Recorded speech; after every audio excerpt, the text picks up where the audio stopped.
Orang-orang gila di Bitung tuh ada di sini. Nah, sayang gitu loh.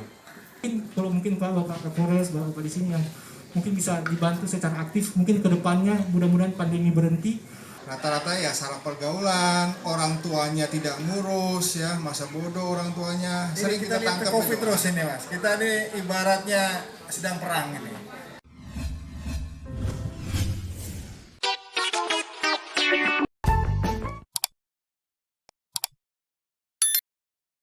Assalamualaikum warahmatullahi wabarakatuh. Torang bertiga dari keluarga baik-baik. Tidak dong. Torang bertiga masih tetap lucu bro. Kami dari komunitas stand up Indo Bitung. Jadi torang komunitas yang bergerak di bidang entertain dan Saya Ruben Tamtomo, saya mewakili teman-teman dari pekerja seni kreatif, terutama lukis Pak. Lukis, grafis. Selamat Silakan. malam. Ya, perkenalkan nama saya Angga Longdong. Ada juga Mas Dede hadir mewakili dari Vivo. Dari musisi kita bergerak di skena hip hop yang lagi kumpul-kumpul energi. Ya mudah-mudahan tahun ini bisa rilis album. Ini barbershop main lagi ke rumah ya. Oh, okay. Jadi bisa minta kontak ya lumayan nih. Karena orang bapak komponen-komponen ini wajib gunting rambut. Mungkin siapa tahu di tahun 2022 ini bisa bikin aplikasi buat potong rambut. So, gitu kan ya. di- Baik online oke. gitu kan Rian ya. Online. Siap. Selanjutnya. Oke, selanjutnya. Selanjutnya nih ada Cira ya, silakan dari teman-teman Kaleb. Komunitas keren. Tuli Peduli itu. Semua jangan tepuk tangan. Begini tangannya, semua. Ya. Ini artinya salamnya teman-teman Tuli. Ya, selamat malam. Perkenalkan, kami dari Kaleb, komunitas Tuli Peduli Bitung. Ini namanya Elton. Ya. Ini namanya Marco. Marco. Ini namanya Fania. Kalau saya sendiri Cira. Kumpul komunitas ya seluruh kota Bitung pada malam hari ini itu luar biasa sekali menurut saya ya. Karena jarang-jarang kita bisa berkumpul seperti ini, apalagi di tengah kondisi COVID-19 yang masih terus berlangsung dengan berbagai variannya. Saya juga kangen lah ketemu dengan komunitas ini kan, apalagi banyak ide-ide dari rekan-rekan kan, banyak dukungan juga. Kegiatan seperti ini jangan cuma hari ini gitu loh. Karena kira-kira orang-orang gila di Bitung tuh ada di sini. Nah, sayang gitu loh. Kalau nggak ada kelanjutannya, jangan sampai cuma ngumpul begini, cuma euforia bag-bag gue ya. Kira-kira kedepannya apalagi ada Pak Kapolsek yang begitu kreatif, Pak Kasat Lantas juga. Kira-kira kedepannya nih gimana gitu? Harus sering kah? Harus sering atau ada apalah yang harus kita buat gitu. Jadi dari saya kedepannya kegiatan begini harus sering dan juga kita dapat manfaat dari kegiatan ini. Kira-kira itu aja Pak. Terima kasih. Wow, silakan Pak Kapolres mungkin bisa langsung dijawab Pak.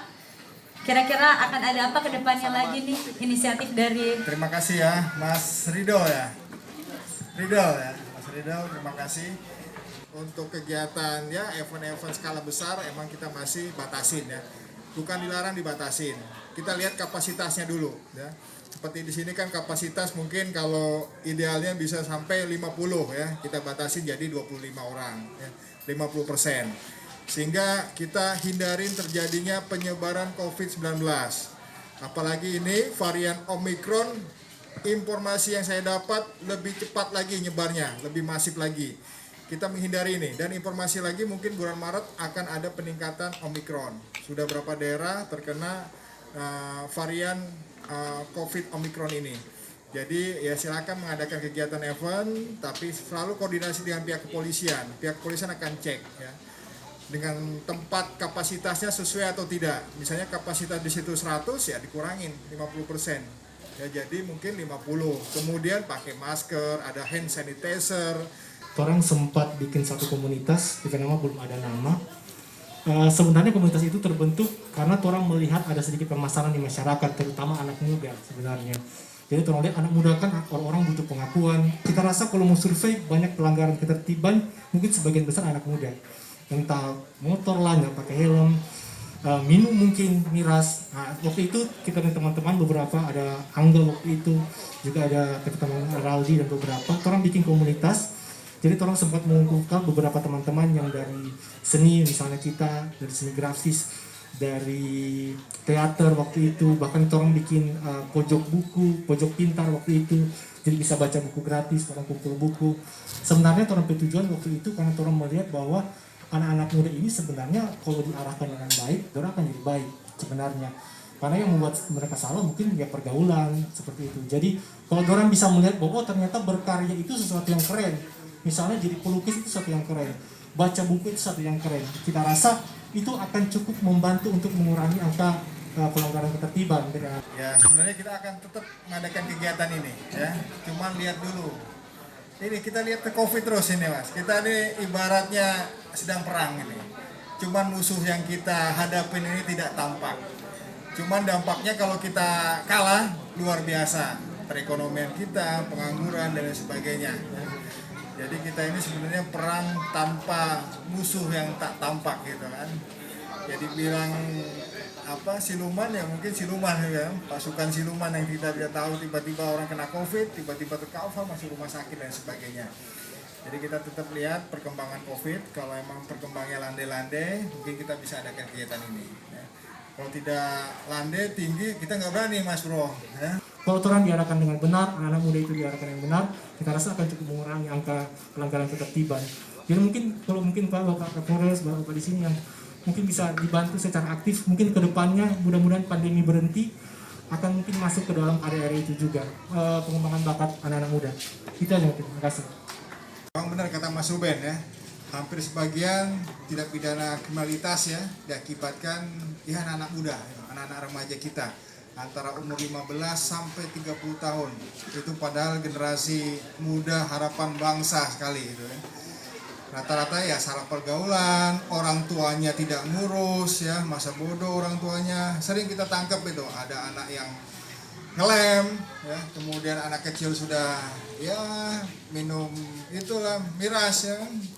Kemudian juga pergaulan yang bebas, belum apa-apa sudah pegang senjata tajam ya. Sering kita jumpai ya. Berapa kali sudah kita temukan, kemudian kita kembalikan ke orang tua, habis itu ngulangi lagi ya. Di sini emang perlu peran seluruh elemen masyarakat, terutama peran orang tua, yang mungkin orang tuanya sibuk dan sebagainya sehingga anaknya kurang ya terpantau gitu. Jadi dengan adanya komunitas ini saya harapkan juga ya bantuan dari rekan-rekan. Jangan semuanya mengharap ke polisi nih ya. Ini vaksin berharap ke polisi. Ini anak-anak berharap ke polisi, tapi kita tetap peduli mas. Kita tetap anak-anak yang kita ketahui ngelem, kita bina di situ. Ya. Kita mau dukungannya, dibina bukannya diapa-apain ya. Kita kasih tahu, terus panggil orang tuanya, ya kan kita arahkan baik-baik, kita kembalikan, kita buat pernyataan. Mudah-mudahan orang tuanya mau membina itu. Tapi rata-rata ya itu kuatnya cuma berapa bulan, habis itu ketangkep lagi, ngelem lagi ya. Terus dari kita polisi bukannya tidak peduli, kita ada. Kita buat di sini Saka Bayangkara ya. Kita ada kegiatan seminggu itu 2 kali. Inilah kegiatan yang bisa kita lakukan sementara ini di era pandemi Covid. Kemudian kita sudah mengadakan perkemahan, itu juga dengan prokes yang ketat sekali kita ya. Jadi ayo kita berdoalah biar Indonesia bebas dari Covid ya. Semuanya untuk masyarakat Kota Bitung, ketertiban keamanan ya, kemudian juga kesejahteraan Kota Bitung. Ya mari kita buat Kota Bitung ini menjadi kota yang the best gitu kan. Kota yang baik daripada yang lainnya gitu. Gimana caranya ya dari kita, bukan dari siapa-siapa, dari kita yang ada di sini untuk membangun Kota Bitung. Terima kasih Mas.